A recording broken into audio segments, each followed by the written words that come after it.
brilliant mind disappears, leaving only riddles in his wake. Welcome to Mystery Parlour.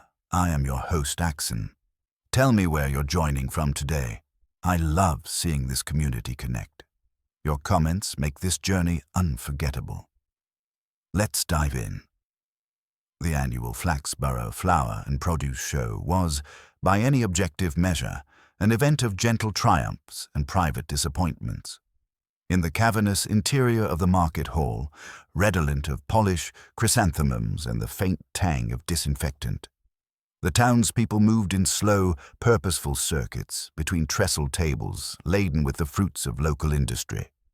There were cakes of astonishing uniformity, onions of competitive circumference, and jam jars whose labels, written in minute and fretful script, bore witness to the long evenings of their preparation. At the center of this domesticated pomp stood Mrs. Nora Henslow, chairwoman of the Ladies' Guild and unacknowledged empress of local morals. She presided over the proceedings with an expression that combined maternal pride with an air of vigilant doubt, as though at any moment someone might attempt to sneak a foreign bloom into the dahlia section. Her husband, Councillor Henslow, stood nearby, a thin, worried man whose talents were best expressed through the drafting of memoranda. He had the look of one who believed the universe might, if not properly supervised, file its own reports inaccurately. It was into this atmosphere of orderly self-congratulation that the disturbance entered. At precisely 2:03, as the brass band concluded an uncertain rendering of Jerusalem, a mild, dry explosion echoed from the direction of the science exhibit. A cloud of pale vapor drifted upwards, dissolving among the bunting. Several ladies gasped, one or two of them with evident sincerity. When the mist cleared, a small crowd gathered round the table belonging to Professor Alaric Pettifer, retired chemist, occasional lecturer, and resident of Flaxborough these past 5 years. His experiments, displayed for the benefit of the town's youth, Science in the Home, read the modest placard, had apparently suffered a more vigorous success than intended. The professor himself, grey-haired and spare as a weathered walking stick, stood gazing at his apparatus with mild disapproval. A beaker had cracked, a thin wisp of smoke curled from a shallow dish, and the faint odour of burnt sugar hung in the air. "It seems," he remarked quietly, "that the catalytic proportion was somewhat overzealous." Mrs. Henslow, recovering her authority, pressed forward. "Professor Pettifer," she demanded, "you might have caused a panic. The children—" "Quite," said the professor. "I was about to apologize to the younger members of our species." A laugh or two fluttered among the onlookers. The incident, while regrettable, carried no sense of danger, at least until the moment when Mr. Leonard Trowse, a solicitor and treasurer of the Horticultural Committee, bent to examine the debris. He straightened at once, pale and blinking. "There's something rather odd here," he murmured. "This flask, it smells metallic." Professor Pettifer leaned closer, frowning. "Curious," he said. "That substance wasn't part of my preparation. In fact, I've never handled anything of that particular composition." The two men regarded each other with a mild astonishment of people who have accidentally trespassed upon the unusual. Within half an hour, the professor had been persuaded, gently but firmly, to allow the police to examine the remains of his demonstration. It was all very discreet. The event continued, the prizes were distributed, and Mrs. Henslow, though shaken, ensured that the band played an encore. By the following morning, the Flaxborough Citizen carried a modest paragraph beneath the headline, "Science Display Surprises." Crowd, it was placed between new car park plans, delayed and record entry and jam section.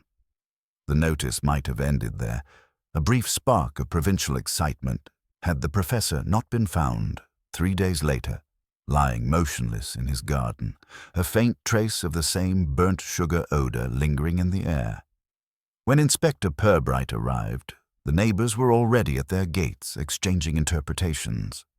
The constable who met him at the path, a young man with a look of pious confusion, pointed towards the body with unnecessary ceremony. "Doesn't look like a fall, sir. No sign of a struggle neither." Purbright nodded, his calm eyes moving over the neat rows of vegetables, the garden shed, the professor's slippers set precisely beside the deck chair. "Well," he said mildly, "if the professor has conducted another experiment, it appears to have had the same unfortunate efficiency as his last." And with that gentle remark, neither joke nor judgment, the investigations began. By noon next day, Flaxborough possessed more versions of the professor's end than gravestones. The town did not clamour. It purred, beginning with tea and finishing with a theory brisk enough to lend to a neighbour. At the post office, Miss Peebles told Mrs. Hollins that Professor Pettifer had always been too clever with matches, which was near enough to chemistry for her purpose. Across the square, the railway buffet, bullied by a timetable more hopeful than exact, contributed its authority. Mr. Vane informed a signalman that he had once seen the professor buy saccharine. "A calculated insult to jam," he said. The signalman replied that a man who sinned against jam might be capable of anything short of catching the 10:13. At the hairdresser's, Mr. Wynne assured his reflective clientele that the odour at the cottage had been toffee. Toffee domesticated the matter. One could imagine a saucepan and an inopportune fly. Mrs. Nora Henslow disliked such domestication and, at the Ladies' Guild, corrected it with brisk charity. The smell, she announced, had been technical. Councillor Henslow attempted a letter of condolence, discovered there was nobody to address, and sharpened his pen to no result. His mind circled the flower show's science table. Leonard Trowse, treasurer and guardian of careful phrasing, maintained at the Fox and Goose that the metallic scent among the apparatus suggested deliberate admixture. He offered the word deliberate, as one might hand a delicate watch to a child. The regulars accepted it. Human agency sits more comfortably than accident. Inspector Purbright, whose face received gossip like blotting paper yet declined to be stained, moved through these atmospheres without stirring them. He visited the library where Miss Lucy Mostyn, who considered classification a moral instruction, confirmed that the professor had lately led a modest circle in detective fiction. He admired order, she said, and disliked flourish. Leaving the library, he paused at the green, where children, forbidden the lane to the cottage, had migrated like a tribe displaced by an agreeable catastrophe. Two elderly men, travelling from baking to hardware by natural stages, mentioned Mr. Edwin Jacks, an ironmonger who knows about locks the way a vicar knows Sundays. At the cottage, the garden lay composed, bean poles at attention. The deck chair had been removed. The slippers sat together on the step as though waiting for feet polite enough to hesitate. Purbright held the gate latch a moment before lifting it. A neighbour, Mrs. Cobb, emerged with 2 cups and a consolatory plate. "You look as if you might," she said. He accepted the tea and the sensible shortbread. "I don't like to say things," Mrs. Cobb began, an opening known in Flaxborough to be false in principle and admirable in practice. But the professor never had callers, save once in a while that gentleman from the college. 3 nights before the show there was another. Not angry, the sort of voice that has decided on fairness and is explaining it to a wall. "Did you see him?" "No, but the gate clicked twice, in and out. Quicker the second time." Purbright stood a while by the shed, where a trace of burnt sweetness seemed to have stuck in the wood. On an inner shelf, 4 small brown bottles stood in a tidy row, none labelled. He did not touch them. He counted instead the thumb smudges on the door's edge, 2 more on the right than the left, and newer. When asked, Mrs. Cobb said that besides the postman, only Mr. Jacks had used the path recently, bringing a length of garden wire. Back in town, the market hall was shedding its trestles. Mrs. Henslow supervised sweeping as if an impertinence might be concealed beneath dust. Leonard Trowse, arriving with a purse for petty expenses, inquired, too casually, which of the committee possessed a key to the hall after hours. "We all do," Mrs. Henslow replied, true in a managerial sense and useless in a practical one. Trowse thanked her and made a small note. Purbright met Sergeant Love at the door and accepted the notebook already open to a clean page. "We shall want," he said, "a list of keys that truly open things, not those that reassure. Also, Mr. Jack's recollection of his delivery and Miss Mostyn's borrower records for last week." The sergeant wrote dutifully. Crossing the square, Purbright's glance rested on the notice board outside the Fox and Goose. Between darts fixtures and an appeal for blankets was a card. "Private tuition, chemistry for O-level and beyond. Inquiries welcome." Below, a telephone number slightly corrected, as if optimism had misremembered itself. "Beyond," he said mildly. "Sir, nothing at present. Let us see who felt the need of advancement." And with that, he set the inquiry back into the town's habitual current, where progress, like water in old pipes, moves best when nobody hurries it. By the following morning, Inspector Purbright had received Sergeant Love's report, a document composed in the sergeant's usual style, which was that of a conscientious boy compelled to write to an aunt. It contained every fact that could be described without interpretation, and omitted, with religious scruple, everything that might have made those facts intelligible. Purbright read it twice, then folded it neatly into his pocket. Mr. Edwin Jacks, the ironmonger, was attending to a display of watering cans when the inspector appeared at his shop door. The place smelled faintly of paraffin, dust, and the calm pride of being well stocked. Mr. Jacks, a square man with the expression of someone who had once been laughed at and had determined never again to provide amusement, looked up and nodded as if prepared for inspection himself. "You'll be about the professor," he said before Purbright spoke. "Sad business, though perhaps not so sudden to him as to the rest of us." Purbright's head inclined gently. "You'd known him long?" "5 years, near enough. Bought wire and a few hand tools regular. Odd sort, though not unfriendly. Liked things precise. Never wanted change unless the coins were perfectly matched. Exact equivalence, he called it. I remember that phrase. Exact equivalence, repeated Purbright thoughtfully. That's a chemist's expression, I imagine. You took some garden wire to him recently. That's right. Monday evening. He wanted it cut to 2-foot lengths. I left him 6 pieces. Paid exact, of course. Asked me to mind the gate latch. It sticks. Said it was a design error. Did you notice anyone else about? Mr. Jacks pursed his lips. Only the cat. Looked like a sensible animal. Purbright smiled. Animals usually are, given what they have to observe of us. Leaving the shop, he made a slow circuit of the market square. There were few people about. A cold wind carried the dull chime of a bicycle bell and the more assertive gossip of Mrs. Henslow's voice emerging from the greengrocer's. She was explaining in tones of public duty that the late professor's experiments had probably been connected to something official. The greengrocer murmured that it might have been better then to wear gloves. At the police station, Love was waiting with a file marked neatly in pencil. Pettifer, A. Deceased. Inside were 3 sheets of paper, each containing an earnest paragraph. Sir, said Love, I've got the list of keys for the market hall. The committee have 6 between them, all accounted for. There's a caretaker set too, but he's been in hospital. Has he indeed? Murmured Purbright. Did he take his keys with him? Love blinked. Well, no, sir. His wife's got them, she says. Kept in a tin by the boiler. Ah, the safest place for security, the domestic heart.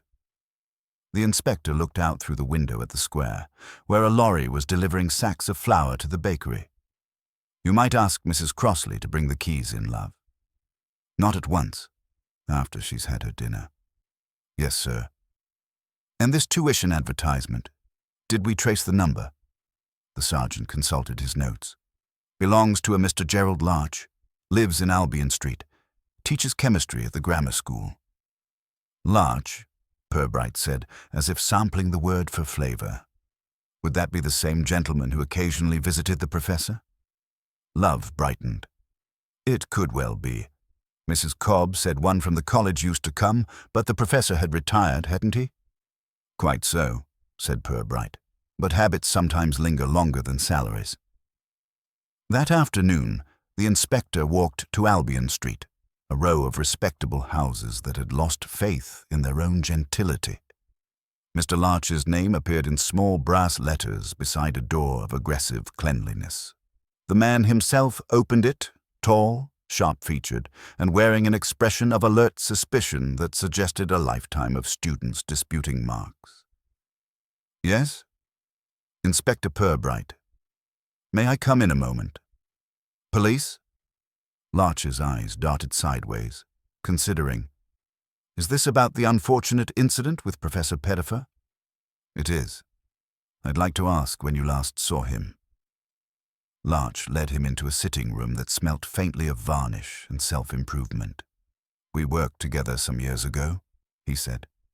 A brilliant mind, though somewhat old-fashioned. I called on him occasionally. Last time was Tuesday evening, the day before. He gestured vaguely. We spoke of his notes.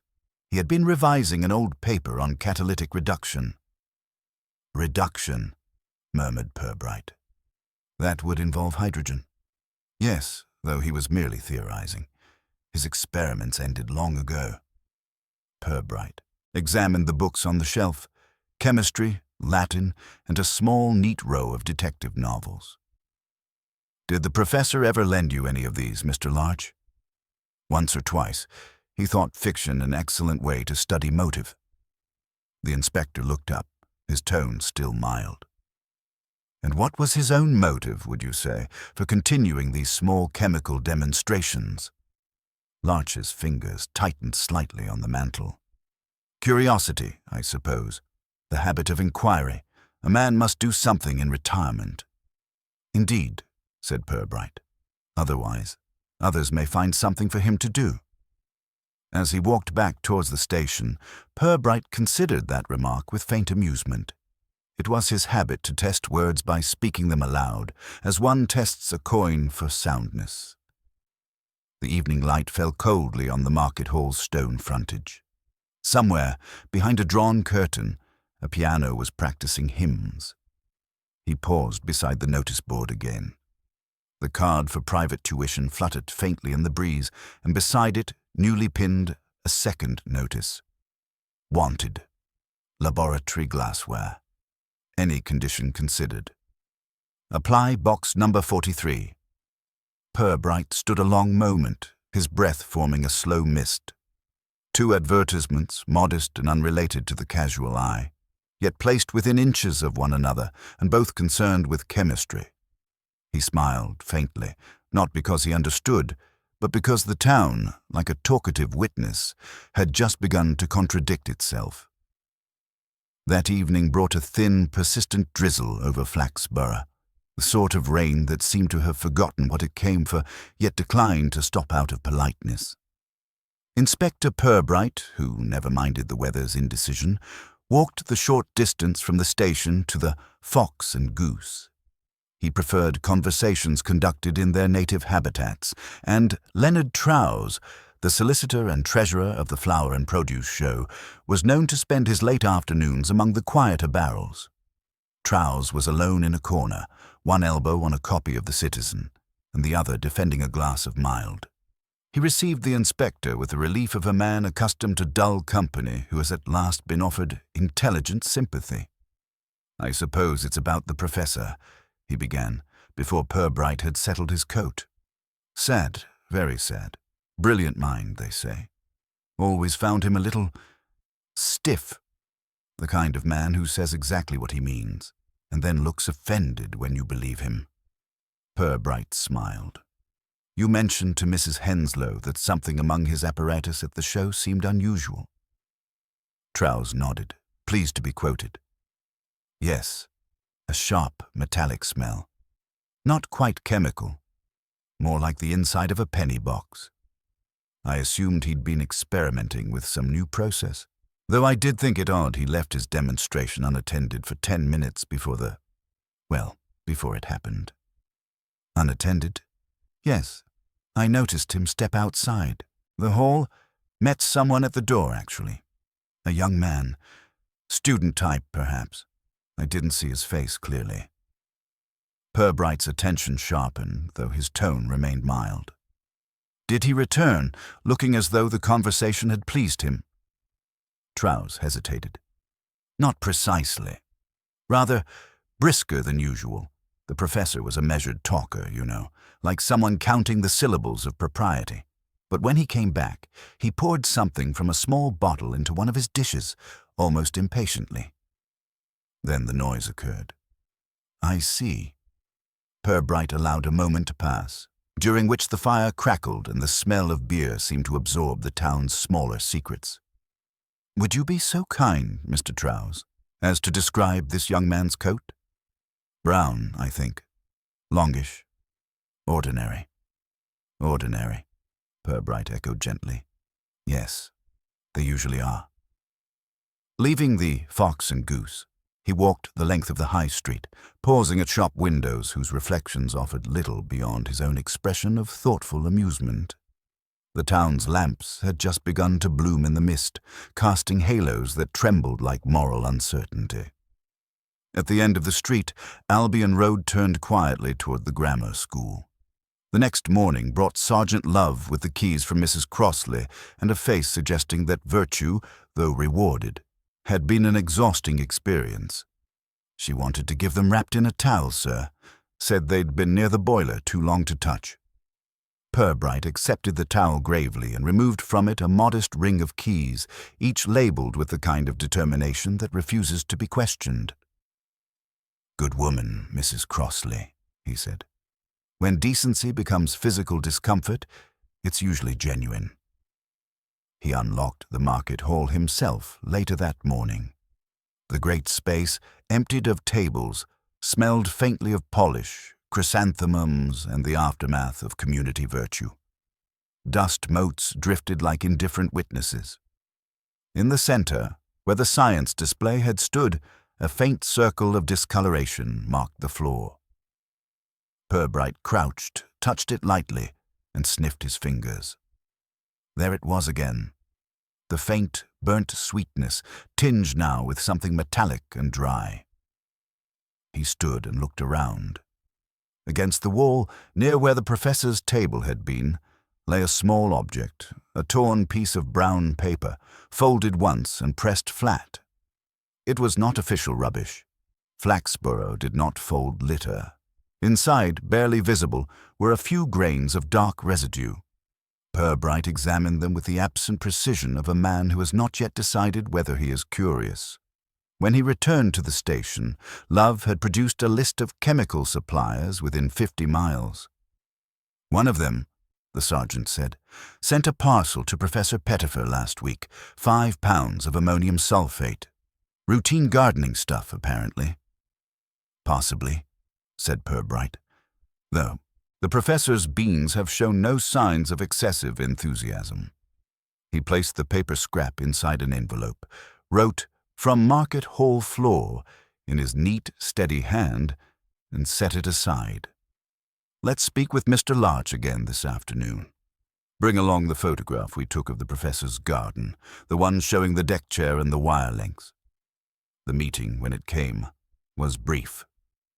Larch, still composed but visibly less sure of himself, admitted knowing about the ammonium sulfate. I ordered it for him, he said. He'd been experimenting with soil acidity, entirely harmless. I see. And did you also place the advertisement requesting laboratory glassware? Larch blinked rapidly. No, of course not. What reason would I have for that? Curiosity, perhaps, Purbright replied gently. You once told me a man must do something in retirement. You're not yet retired, Mr. Larch, but you do seem to have taken an interest in another man's leisure. There was no answer, only the faint sound of a clock marking a silence that had become self-conscious. Outside, Purbright paused under the dripping eaves and drew his coat collar up. He looked back once at the curtained window and smiled faintly, as if at a private joke. He was thinking, perhaps, that guilt, like chemical reaction, required precise conditions, heat, patience, and an element just volatile enough to betray itself when handled carelessly. That night, as the lamps were being lit across the town, the telephone rang at the police station. Sergeant Love answered, and, after a brief exchange, covered the mouthpiece. "Sir, Mrs. Henslow's at the hall. She says someone's been inside. The caretaker's cupboard door's open and there's a smell of, well, she says treacle." Purbright rose at once, reaching for his coat. "Treacle," he said softly. "Yes, that would be the local translation." And as they stepped into the cold air, the quiet, watchful streets of Flaxborough seemed to be holding their breath once again. Purbright and Sergeant Love arrived at the market hall just as Mrs. Henslow was completing her indignation for the third time to a cluster of sympathetic chairs. She stood near the caretaker's cupboard, clutching a handkerchief like a flag of moral authority. "It's simply disgraceful," she declared, though to whom precisely was unclear. "Someone has been here, tampering. I found this door open and that dreadful smell. Well, you can still catch it if you breathe through your nose." Purbright, whose breathing habits were neither impulsive nor credulous, moved past her into the cupboard. The light switch produced a faint hum and a weak glow that did little for confidence. A mop leaned in one corner, a bucket of blackened water in another, and between them stood an open wooden box filled with odds of paper and string. On the floor nearby, beneath a shelf of disused trophies, lay a small flask, its neck snapped neatly, as though by deliberate hand. He stooped, sniffed the rim, and recognized again that burnt sweet tang now so tediously familiar. He replaced the flask carefully on the shelf, his expression untroubled. "No sign of forced entry, Mrs. Henslow." "None," she said, "though of course the caretaker's wife must have left her keys lying about. I told her last year that a tin by the boiler was a ridiculous notion. You can't expect people of that class to think of security." "Quite," murmured Purbright, turning to Sergeant Love. "Would you see that the caretaker's wife is asked to keep her keys somewhere less imaginative? Also, make a note of that flask." Mrs. Henslow, who had reached the conviction that moral indignation required physical rest, subsided into a folding chair. "I do hope, Inspector, this means there will be no more science displays. I never liked the idea. It encourages unlicensed curiosity." Purbright smiled faintly. "Yes, a dangerous condition. Curiosity. Fortunately, it's not contagious in Flaxborough." By morning, the incident had been gently rephrased into legend. The Flaxborough Citizen reported a minor disturbance at the market hall, adding that the constabulary assured the public there was no danger. Privately, the constabulary was less confident. Purbright sat at his desk with the broken flask before him, turning it idly between finger and thumb. Love hovered, notebook in hand, awaiting instruction. "It's an odd sequence, Love," said Purbright. "First an explosion, small, apparently accidental. Then, days later, a death that may or may not be related. Now, a return visit to the same scene by an unknown hand, leaving behind a broken flask. You think the two are connected, sir?" "I think," Purbright replied mildly, "that human behavior seldom produces coincidences worth writing about." A knock interrupted them. Constable Sloop, pink-faced and earnest, entered with a sheet of paper. "From the grammar school, sir. The secretary says it's a list of chemistry supplies ordered this term." Purbright scanned the page. "Hydrogen cylinders, sulfates, various acids. Ah, here." His finger paused halfway down.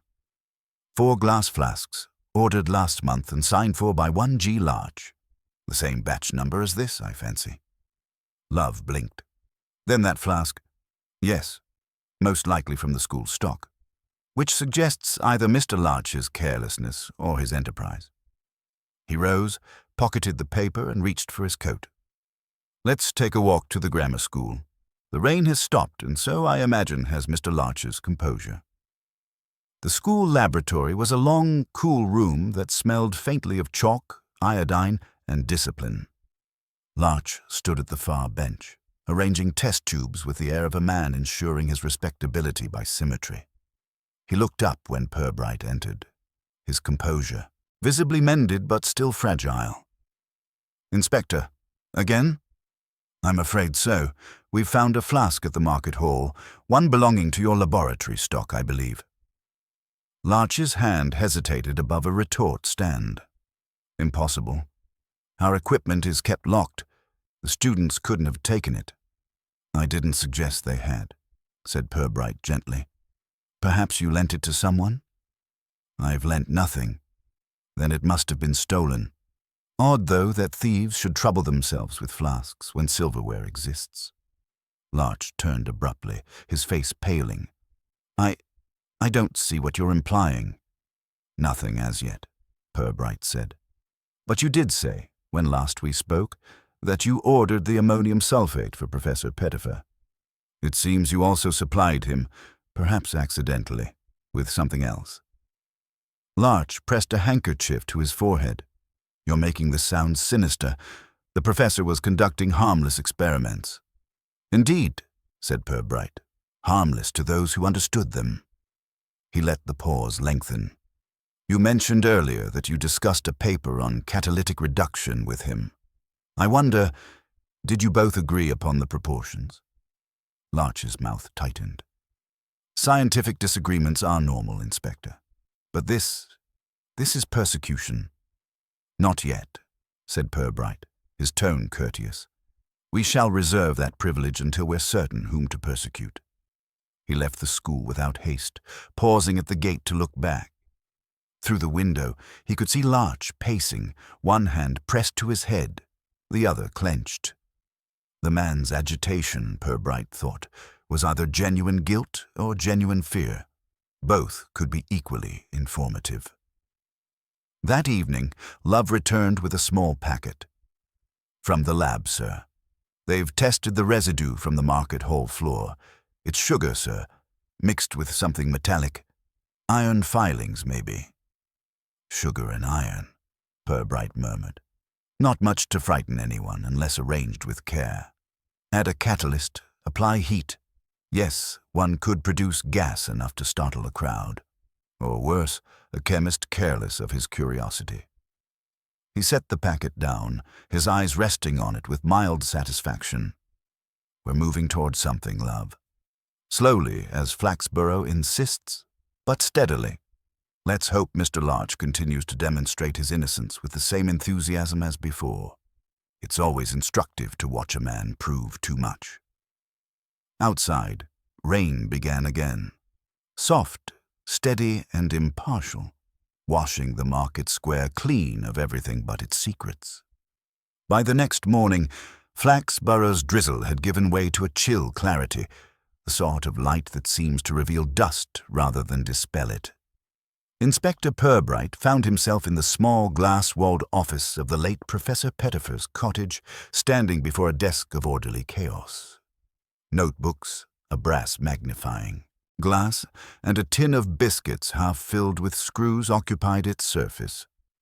The drawers, opened by Constable Sloop's methodical patience, yielded nothing more incriminating than a jumble of envelopes and a single faded photograph of 3 men in laboratory coats.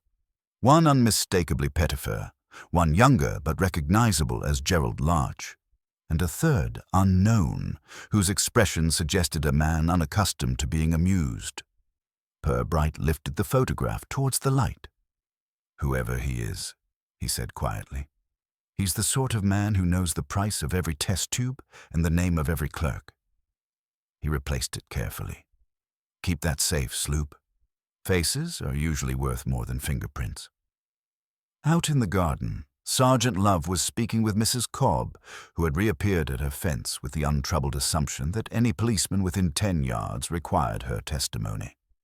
"You'll be wanting to know about that young man again," she said at once, her tone blending piety and relish. "The one who called on the professor before the flower show. I saw him again yesterday walking down from the station road. Didn't come this way, though. Turned by the ironmongers." Purbright joined them. "Could you describe him, Mrs. Cobb?" "Well-dressed," she said after a moment's thought. "Not local. He carried a little black case, like a doctor's, only smaller. Walked too fast for a man with nothing to hide." "Your observations, Mrs. Cobb, grow more forensic by the day," said Purbright, smiling. "Did he happen to notice you?" "Oh, no," she said, offended. "He wasn't the type to see what was good for him." Back at the station, Love consulted the railway arrivals book. Yesterday's afternoon train from Brumley had one alight. Name entered as Mr. Arthur Cleeve, staying at the Crown Hotel.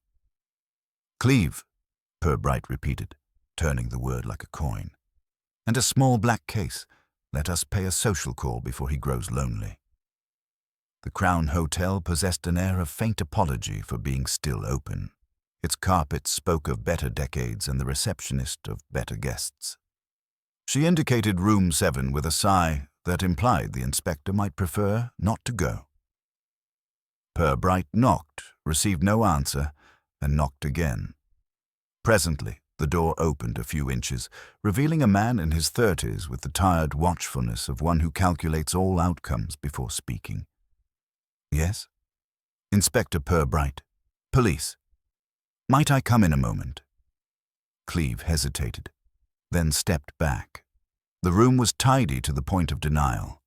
A valise sat on the bed, open but empty. Beside it, the black case lay shut. Purbright's glance rested there briefly before turning to the man.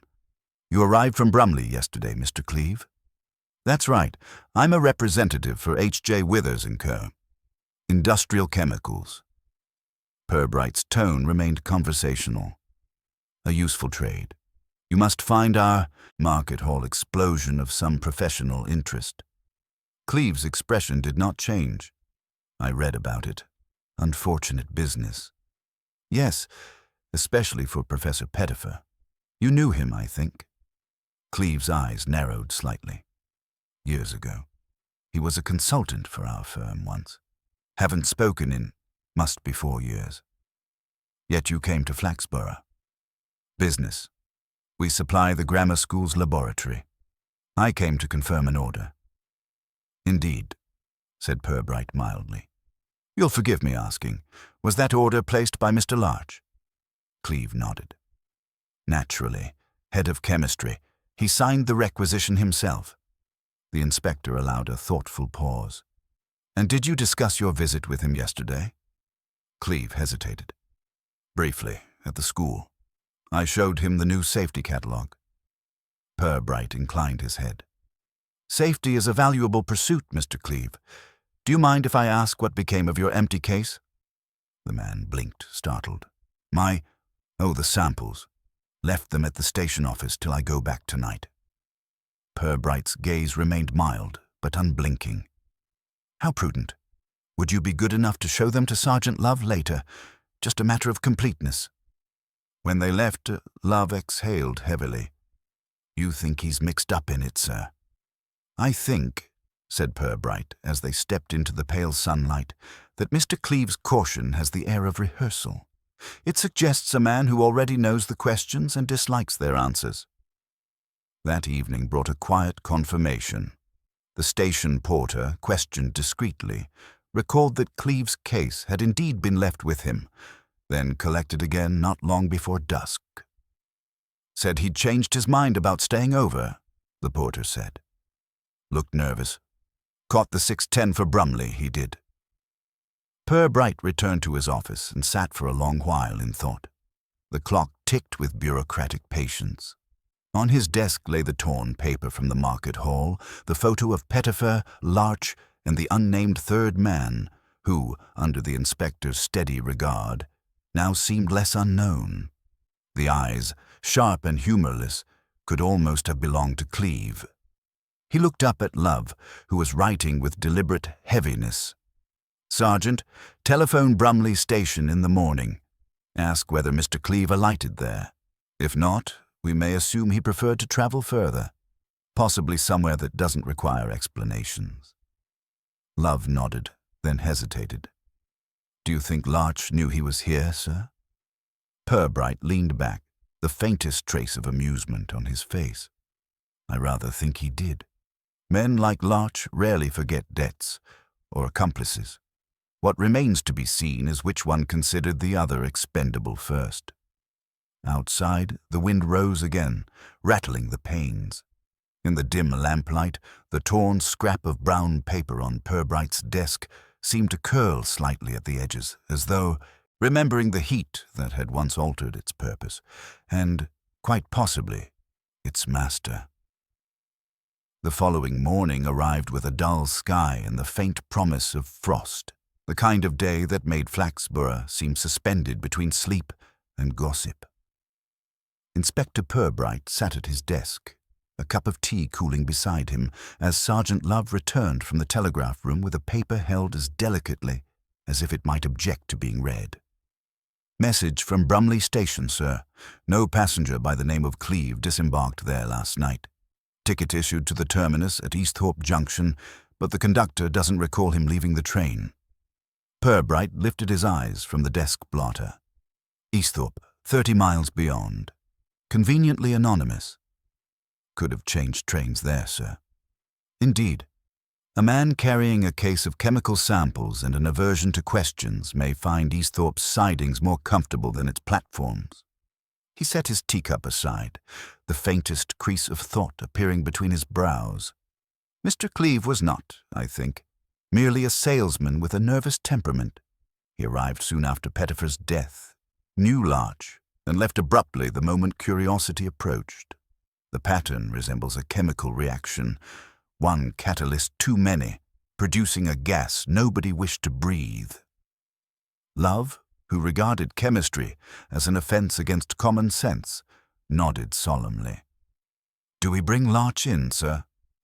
Purbright's mouth curved faintly. "Not yet. I've found that men who fear arrest usually confess in installments before you ask them. We shall let Mr. Larch's conscience mature overnight. Meanwhile, I'd like a quiet word with Councillor Henslow. He seems to have a remarkable instinct for appearing where explanations are weakest." By mid-morning, the inspector was seated in the Henslows' drawing room, a place of disciplined tidiness and moral upholstery. Mrs. Henslow hovered at the doorway, uneasy at being both hostess and witness. Her husband, pale and nervous, sat stiffly on the edge of an armchair, hands clasped as though rehearsing prayer. "Inspector," he began, "if this is about that unfortunate gentleman, Professor Pettifer, I can assure you the council bears no responsibility. The Flower Show Committee acted entirely within regulation." Purbright smiled with polite reassurance. "I'm sure it did, Councillor. My questions concern something slightly different. You were acquainted with Professor Pettifer outside the committee, I believe." Henslow adjusted his spectacles. "Acquainted, yes. Not socially, of course. We had correspondence, matters of civic improvement mainly. The professor was an outspoken critic of the sanitation report." "Ah," Purbright murmured.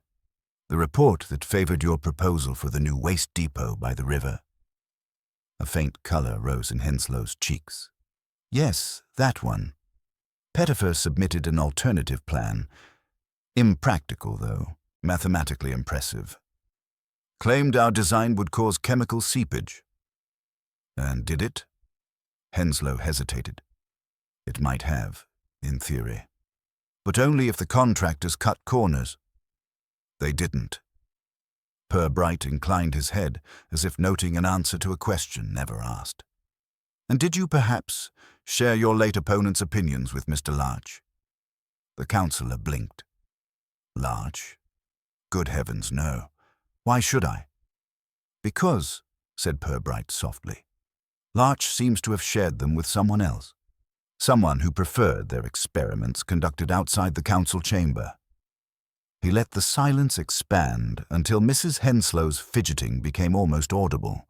Then he rose, offering a small, courteous smile.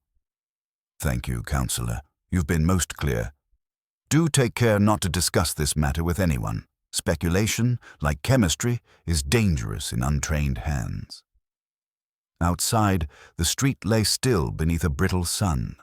Purbright walked back towards the station, his coat brushing against the low hedge that separated the respectable from the ordinary. Love was waiting by the door, an air of restrained excitement about him. "Message from Easthorpe Junction, sir. They've found that Cleve's ticket was exchanged there for another, to Brumley, but under a different name. Arthur Crane. Same description. The porter remembers him boarding the 8:20 back toward us." Purbright's smile deepened. Returning to the scene of safety. How loyal. Did the porter notice whether he carried his black case? "He did, sir, and it looked heavier. Then I fancy we shall hear from him soon. If not by post, then by consequence." The consequence arrived sooner than expected. At 5 that evening, as the office clock ticked toward the half-hour, the telephone rang. Sergeant Love answered, listened, and turned to the inspector with wide eyes. "Sir, it's Mrs. Cobb. She says there's smoke coming from the professor's cottage. Says she heard a sound like a cupboard sneezing." Purbright rose at once, his coat already half on. "Fetch Sloop and the fire brigade, and tell Mrs. Cobb to stop observing and start retreating." By the time they reached the cottage, a thin column of smoke was drifting from the shed roof. The firemen, competent and unhurried, had already doused it. Inside, the cause was evident: a small metal tray on a bench, charred at the edges, beside a broken flask identical to the others. The air was thick with that same sickly sweetness, and something sharper beneath it. Purbright examined the bench carefully. A corner of paper lay half-burned, the ink blistered but still legible in part. Mixture. For reaction? Test sample. AC. He folded the fragment and slipped it into his pocket. AC, he murmured. Arthur Cleve, or perhaps Arthur Crane. Either way, a man determined to conduct his own conclusion. Outside, the fire captain approached, hat in hand. "No real damage, Inspector. Looks like someone tried lighting a little experiment, then left it. Could have been nasty, though. There's residue of some accelerant in the ashes." Purbright nodded, eyes half closed. "Nasty indeed, though I rather think this fire was meant to erase more than it ignited." Love looked puzzled. "You mean he came back to destroy something?" "Precisely, and succeeded almost, but not quite." Purbright glanced toward the darkening street, where curious neighbors gathered in respectful knots. "I think we've seen our second incident, Love. The first startled Flaxborough. This one warns it. The next, if we're not careful, will explain it. Fatally." He turned back toward the garden, his voice dropping to a murmur. "Fetch Mr. Larch tomorrow morning. Kindly. Tell him the inspector wishes a small favor, nothing more than to help us identify a friend who has been most industrious in his absence." As they walked away from the cottage, the faint scent of burnt sugar lingered behind them, rising from the shed like the ghost of a lesson unfinished. The next morning, a pale, reluctant sun climbed over Flaxborough, revealing pavement still damp from the night's rain. Inspector Purbright arrived at the station slightly earlier than usual. He preferred to be waiting when the world began to wake, for those first quiet minutes often held the unguarded gestures that later hours concealed. On his desk lay the charred fragment recovered from Pettifer's shed. The initials AC remained faint but legible, like a whisper refusing to fade. Sergeant Love entered with his usual brisk solemnity. "Mr. Larch is here, sir. Says he's come voluntarily." "Excellent," said Purbright. "A man who arrives of his own accord usually wishes to explain something, sometimes even the truth." Larch was shown in, pale and tight-lipped, his collar uncomfortably high as though defending him from accusation. He stood before the inspector's desk without sitting, clasping his hat with both hands. I hear you've been looking for me, Inspector. Not urgently, Purbright said mildly. I'd only hoped for a brief chat. It concerns the late Professor Pettifer's garden shed. Larch's eyes flickered. You've been there again? Yes. It appears someone else had been there before us. Last night, there was a small fire. I had nothing to do with that, said Larch quickly. I've not been near the place since your last visit. Purbright nodded. Then we may safely assume that another person, perhaps one also acquainted with chemistry, was responsible. One who signs his notes AC, perhaps. Larch froze. For a moment, his throat worked soundlessly. Cleve, he said finally with quiet despair. He's been here, hasn't he? Purbright regarded him with calm interest. You know him well, then? I did, Larch said. Years ago, when Pettifer and I worked for Withers & Co.'s. Cleve was their junior chemist, clever, reckless, ambitious. Pettifer resigned after a dispute about an experimental catalyst that went wrong. Cleve stayed on and took credit for salvaging it. I left soon after. None of us parted on good terms. Purbright steepled his fingers.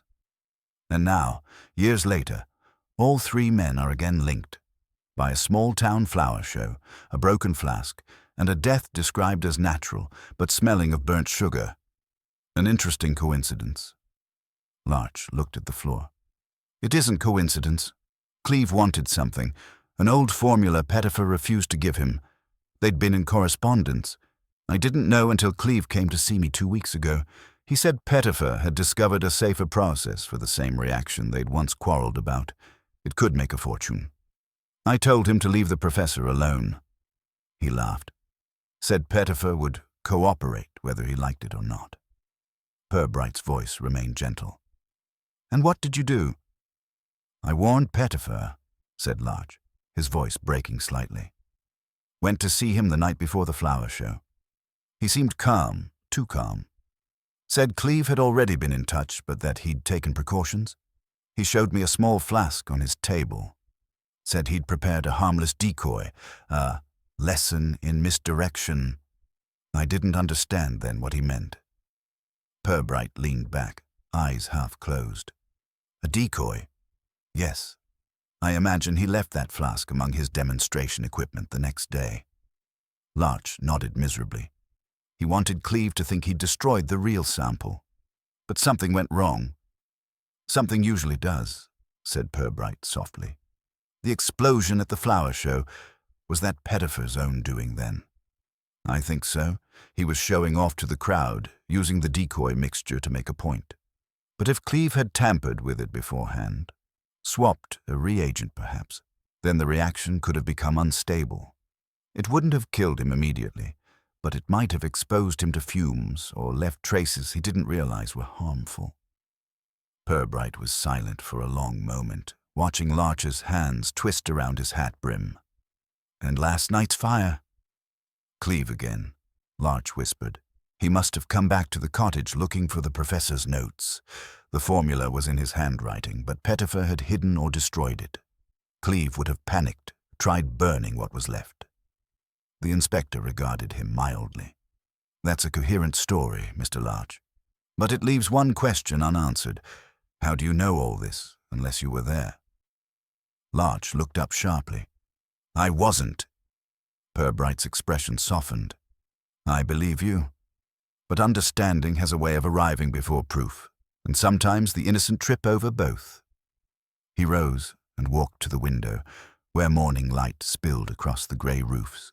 We'll circulate a description of Cleve, also known as Crane, and the black case he carried. He's unlikely to have gone far.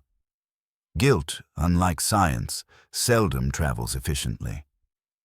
Larch exhaled shakily, relief and fear mingling. What will happen to me? Nothing more than conscience dictates, said Purbright, unless, of course, we discover that your warnings to Pettifer included a suggestion that he should, for safety's sake, store his formula elsewhere. Larch blinked. I told him that, yes. I said he ought to lock it away from temptation. Good, said Purbright quietly. Then you may have saved us both some work. Sergeant Love, have the constable search Pettifer's cottage again, particularly for any hollow objects or false panels.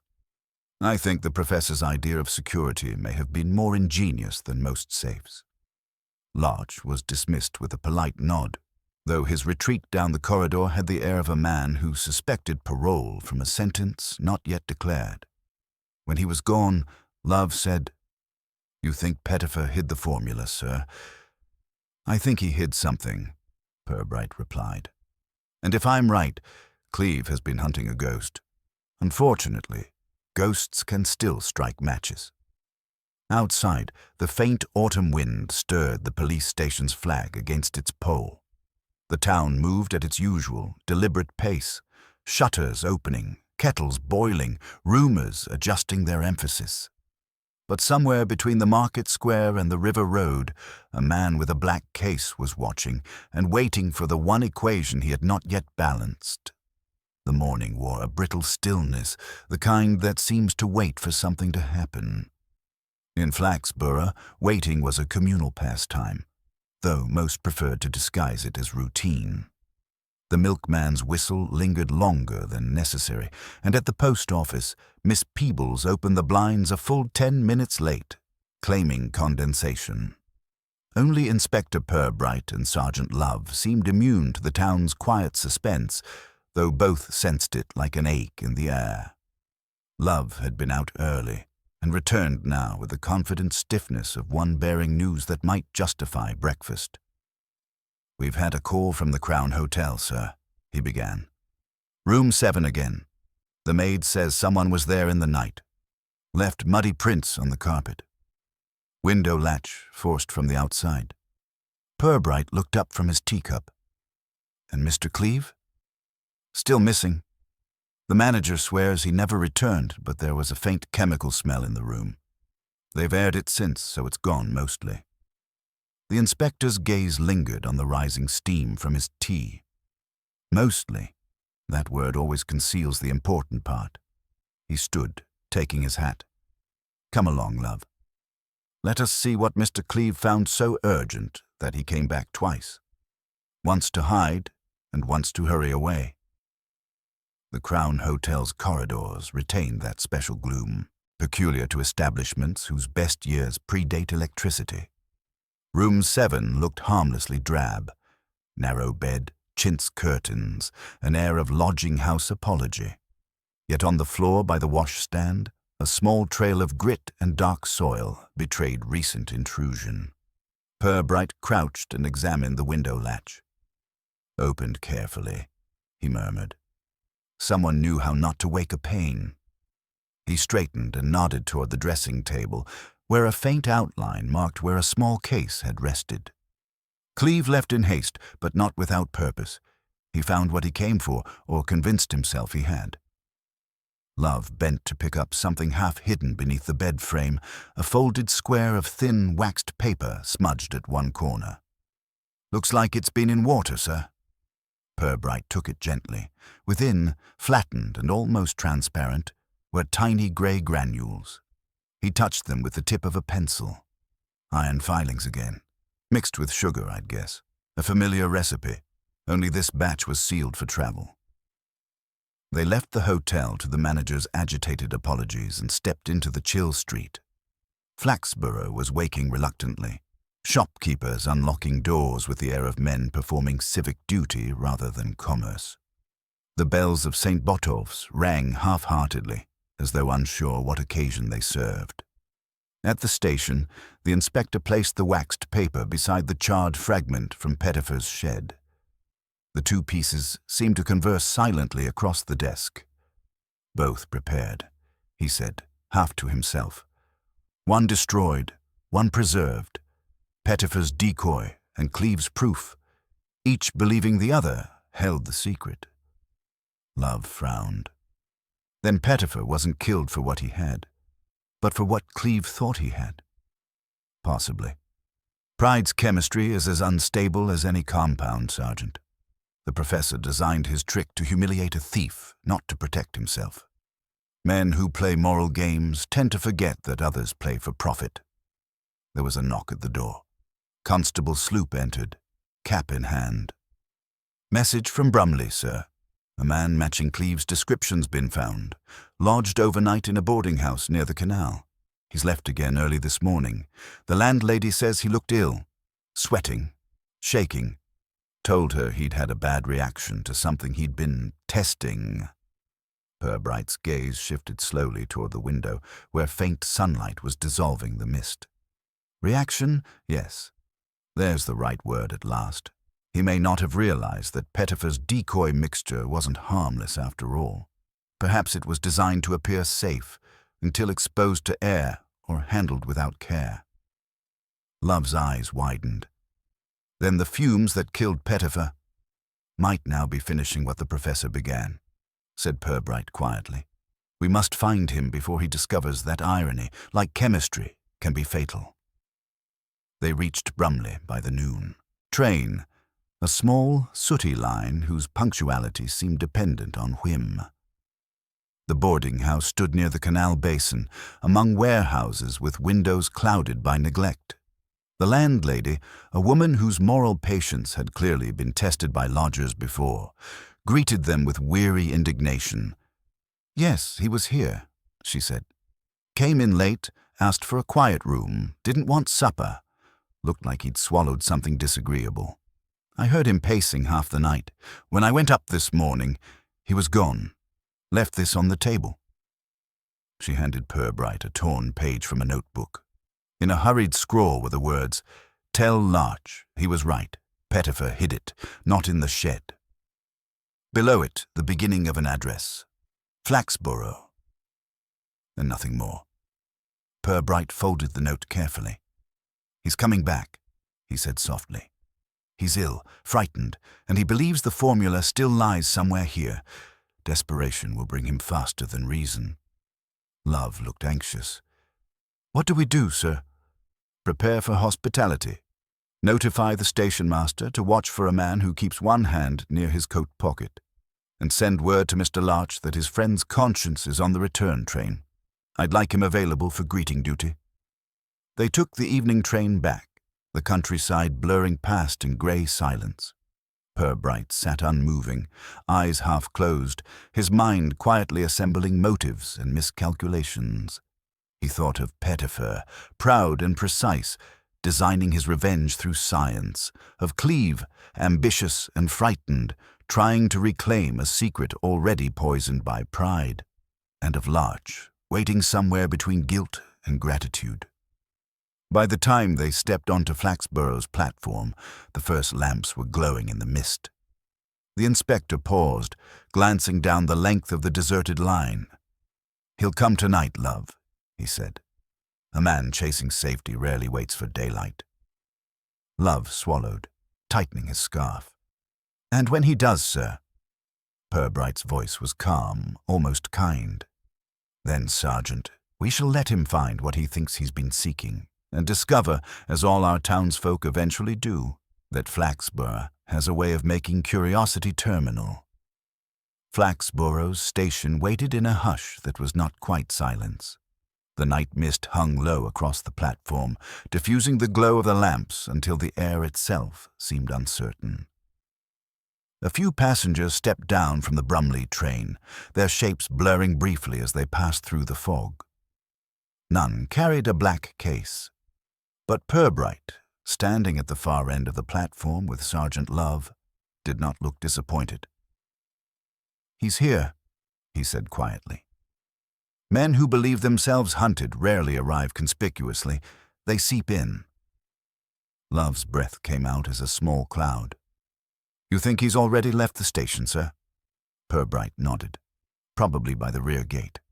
A cautious route toward Pettifer's cottage, or, more precisely, toward what he imagines Pettifer hid." They took the narrow lane that wound behind the station, its cobbles glistening under thin frost. Their footsteps made almost no sound. Ahead, the faint shape of a man moved quickly between lamplight and shadow. Shoulders hunched, a small case gripped tightly in one hand. "Don't rush," Purbright murmured. "Let him lead us." Cleve, or Crane as he had called himself, did not look back. He crossed the square where the church clock struck 8 and turned down Pettifer's Street. A cat darted from under a gate, making him start and fumble with his case. When he reached the professor's garden, he hesitated. The gate creaked faintly as he entered. From the hedge, Purbright and Love watched him move toward the shed, a figure made unsteady by fatigue or fear. The shed door opened with a squeal that sounded painfully loud. Cleve set his case on the bench and drew something from his pocket, a folded sheet of paper. He held it close to his face, mouthing words, then began to lift the lids of jars and tins, searching. Purbright waited until the sound of a cork being pulled drifted toward them. Then he stepped forward. "Mr. Cleve," he said softly. The man spun round. His eyes were wild, his skin sheened with sweat despite the cold. In one hand, he held a small flask half filled with cloudy liquid. "Stay where you are," he shouted hoarsely. "Don't come any nearer." Purbright's voice remained calm. "No need for dramatics.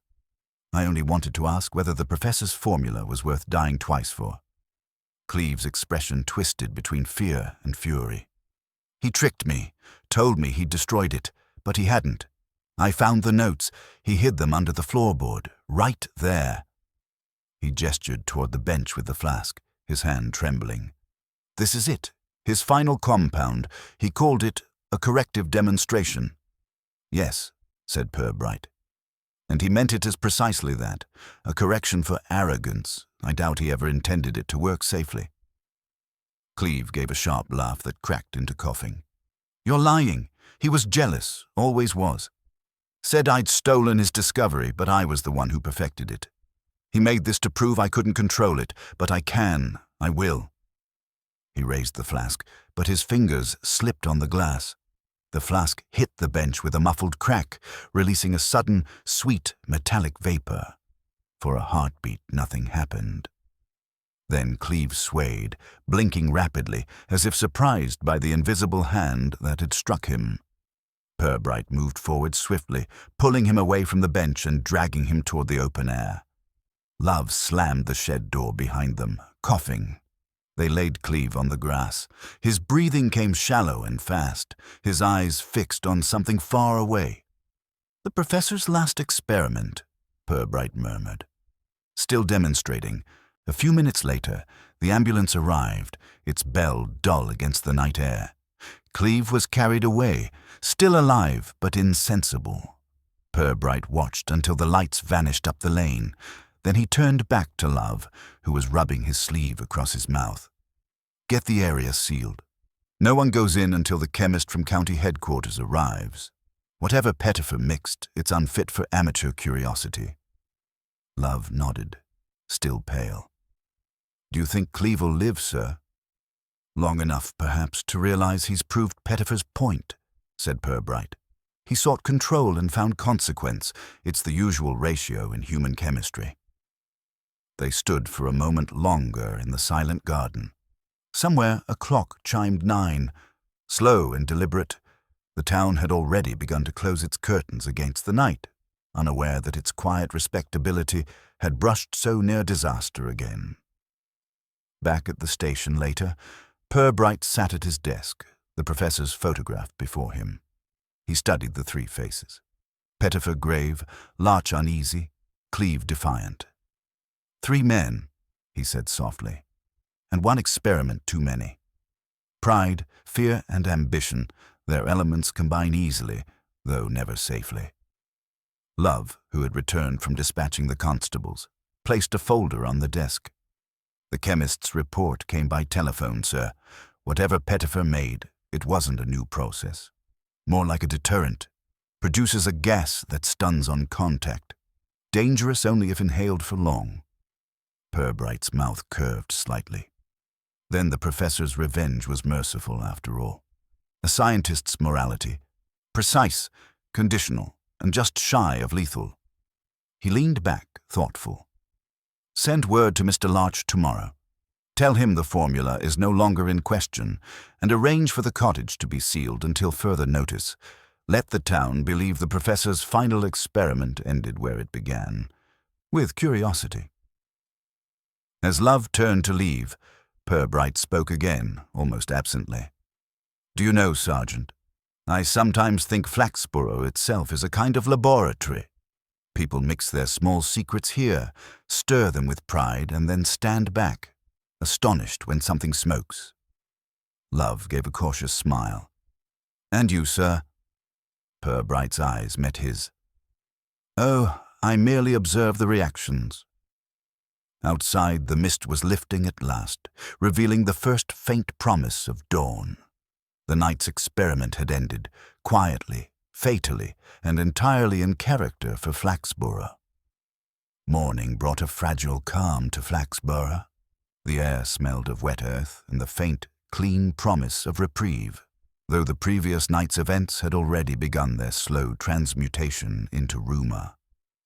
By breakfast time, Mrs. Cobb had told the milkman that the professor's ghost had been seen leaving in an ambulance, while at the post office, Miss Peebles expressed the firm view that chemical experiments were best left to London, where explosions were at least expected. In Inspector Purbright's office, however, there was no speculation, only silence, as he sat at his desk reading the final report.